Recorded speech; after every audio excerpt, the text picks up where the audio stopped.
தெய்வ குழந்தை சொன்ன பல கதைகளை மக்கள் பொய்யென நிரூபித்திருக்கிறார்கள். தெய்வத்தின் குழந்தை என்று நீங்கள் சொன்னதை மனிதர்களான எங்களாலேயே தாங்கிக் கொள்ள முடியவில்லை, தெய்வங்களால் எப்படி தாங்கிக் கொள்ள முடியும்? எனவே தான் நீங்கள் ராமரை கைவிட்டு விட்டு விஸ்வநாதரிடம் போனீர்கள், விஸ்வநாதரை கைவிட்டு விட்டு இன்றைக்கு ஜெகநாதரிடம் போயிருக்கிறீர்கள்.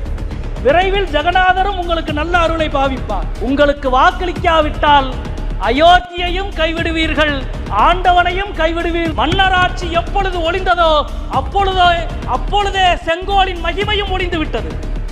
செத்துப்போன சிங்கத்தின் தோலை போர்த்திக் கொண்டு காட்டுக்கு ராஜா நான் தான் என்று நீங்கள் கதையடித்துக் கொண்டிருக்கிறீர்கள். உங்களால் எது அழிக்கப்பட நினைக்கிறதோ அதை உயர்த்தி பிடிப்பதற்குத்தான் மக்கள் எங்களுக்கு வாக்களித்திருக்கிறார்கள். நீங்கள் எதை அழிக்க நினைக்கிறீர்களோ அதை உயர்த்தி பிடிப்போம். நீங்கள் உயர்த்தி பிடிக்க நினைத்ததை நாங்கள் இந்த அவையிலே இருந்து அகற்றுவோம் என்பதை இன்றைக்கு உங்களிடம் நாங்கள்